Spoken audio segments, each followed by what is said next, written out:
أيها الذين آمنوا كتب عليكم الصيام كما كتب على الذين من قبلكم لعلكم تتقون. أعوذ بالله من الشيطان الرجيم. بسم الله الرحمن الرحيم. والصلاة والسلام على أشرف الأنبياء والمرسلين نبينا محمد وعلى آله وأصحابه أجمعين. وأشهد أن لا إله إلا الله وحده لا شريك له وأشهد أن محمدا عبده ورسوله صلى الله عليه وسلم ثم أما بعد. Bienvenue à vous mes frères et sœurs dans cette grande aventure que nous allons commencer ensemble, Inch'Allah. Cette grande aventure, ce voyage qui est le signe de l'unité des musulmans dans le monde vis-à-vis de l'adoration de notre Seigneur subhanahu wa ta'ala. Cette aventure, elle se nomme en arabe as-sawm, as-siyam. Pendant le mois de Ramadan, le mois obligatoire pour toute personne qui dit La ilaha illallah par son cœur, par sa langue et par ses membres. Nous allons commencer notre aventure par essayer de comprendre le sens des termes qui sont employés. Car si Allah subhanahu wa ta'ala a voulu que nous employions ces termes-là pour désigner ces adorations, c'est que ces termes sont extrêmement importants. Donc premièrement, nous allons nous mettre d'accord sur certaines choses. Le premier élément, c'est que je ne vais pas utiliser le terme jeûner, le terme du carême, comme très souvent il est utilisé malheureusement en France pour désigner cette grande adoration qui est le Sawm de Ramadan. Je vais garder le terme Sawm ou bien le terme Siyam pour désigner ce que l'on nomme en français le jeûne, pour une raison très simple, c'est que le terme jeûne, le terme carême ont un héritage judéo-chrétien et correspondent à certaines adorations chez les juifs et chez les chrétiens, alors que le terme Sawm est un terme qui est pris de notre religion, de notre mode de vie qu'est l'islam, et nous devons de revenir à ce qu'on appelle al-alfaz, c'est-à-dire les mots qui ont été choisis par notre prophète Muhammad ibn Abdillah sallallahu alayhi wa sallam. Deuxième chose sur laquelle nous allons devoir nous mettre d'accord, c'est que nous n'allons pas jeûner le mois de Ramadan, mais nous allons jeûner le mois de Ramadan, Sawmu Ramadan, avec un dad. L'origine de ce mot Ramadan est un verbe qui est Ramadan, qui signifie la chaleur extrêmement intense qui se dégage du sol. Et nous avons par cela un hadith du prophète sallallahu alayhi wa sallam qui nous dit Salatul awwabina hina tarmadu al-fisal. Salatul awwabin, dans le sens de la prière, la salat des repentants.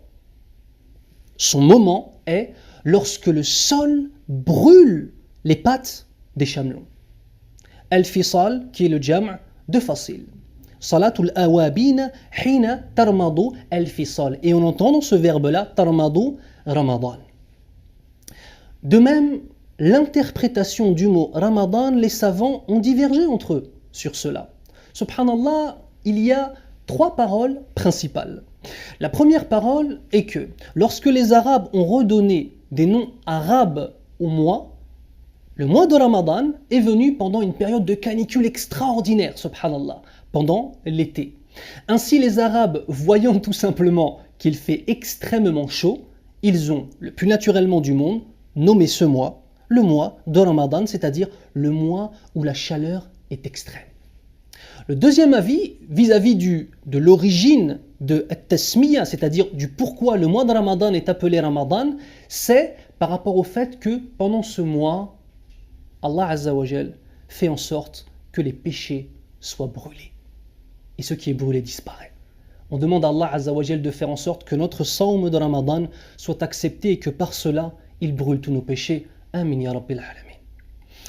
Troisième interprétation possible, c'est le fait que la chaleur intense que l'on trouve dans nos gorges est la cause de la tasmiya, c'est-à-dire de pourquoi ce mois a été nommé le mois de Ramadan.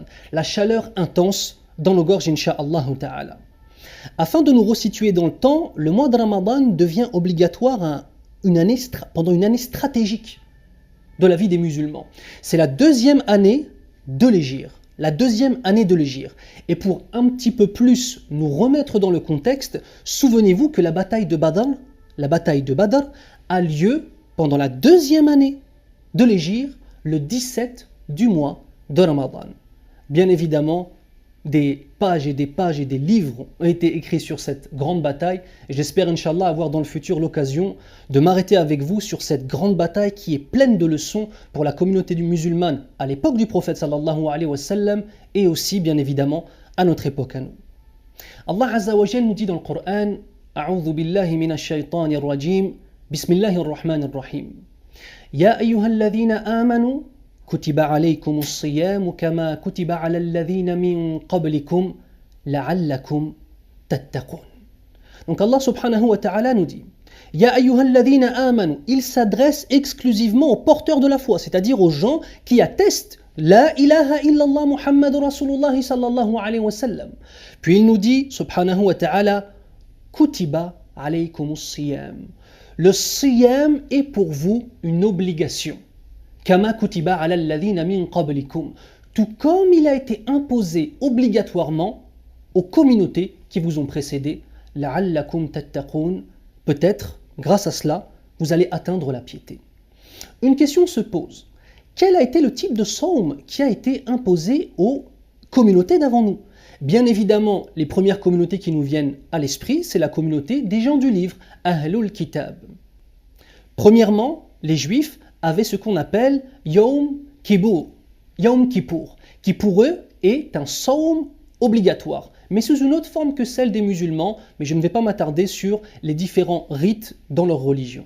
Nous avons aussi la communauté chrétienne, catholique, protestante, ila akhirihi, qui eux ont un jeûne qu'ils appellent le carême, pendant 40 jours. Ces 40 jours font référence directe aux 40 jours durant lesquels, selon leur source à eux, Isa alayhi salam, Jésus a été prouvé dans le désert par le diable, qui pendant 40 jours l'a assailli de toutes parts afin de le détourner de la voie d'Allah Azza wa Jal. Et pendant ces 40 jours, dans leur référence à eux, le prophète Isa alayhi salam a jeûné afin de résister à toutes ces tentations. De même chez les chrétiens, cette période de 40 jours se réfère aussi aux 40 jours de Moussa alayhi salam, de Moïse, lorsqu'il est parti voir, lorsqu'il a reçu les tablettes révélées d'Allah subhanahu wa ta'ala. La troisième et dernière partie de cette courte intervention va traiter du comment les musulmans jeûnaient au début de l'obligation du mois de Ramadan, du saum du mois de Ramadan. C'était totalement différent de ce que nous connaissons. Les musulmans, effectivement, rompaient le jeûne au temps de Salat al-Maghrib. Mais, à partir du moment où ils priaient Salat al-Isha, dans le hadith d'Ibn Abbas, radiallahu anhu, lorsqu'il nous rapporte cette époque-là, il appelle al-Isha al-Atamata. كان الناس على عهد النبي صلى الله عليه وسلم إذا صلوا العتمة حرم عليهم الطعام والشراب والنساء وصاموا إلى القابلة. Les gens à l'époque du prophète sallallahu alayhi wa sallam, au début de l'obligation du saum de Ramadan, lorsque ils avaient prié Salat al-Isha, il leur était alors interdit de boire, de manger et d'avoir des relations charnelles avec leurs épouses, et ils se devaient de jeûner jusqu'au jour d'après à Salat al-Maghrib. Donc à partir du moment où les musulmans avaient soit premièrement prié Salat al-Isha ou bien deuxièmement dormi, ils n'avaient plus le droit de manger. Puis ensuite, deux histoires bien distinctes sont intervenues et Allah Azza wa Jal, par sa miséricorde, pour nous, a changé cette première obligation avec cette première chose qui était assez difficile. À partir du moment où l'on dort ou bien on prie l'Isha, on n'a plus le droit de manger. Allah Azza wa Jal a transformé cela par le fait de ne pas avoir le droit de manger à partir de l'entrée du temps de l'Fajr.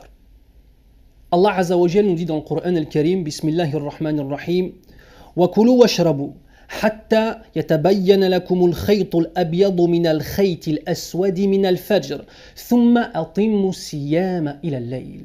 Allah Azza wa Jal, par la suite, nous a ordonné, alhamdulillah, de jeûner et de manger jusqu'à temps que l'heure du Fajr arrive et de continuer ce jeûne jusqu'à temps que la nuit arrive, bihamdillahi Azza wa Jal, c'est-à-dire Salat al-Maghrib, puis ensuite il nous dit ثم أتموا الصيام إلى الليل. Voilà pour cette courte introduction Alhamdulillahi Rabbil Alamin. Nous avons vu donc l'origine du mois de Ramadan, nous avons vu l'importance d'utiliser les alfaz qur'aniya, c'est-à-dire les termes qui sont employés dans le Coran et dans la sunna du prophète sallallahu alayhi wa sallam.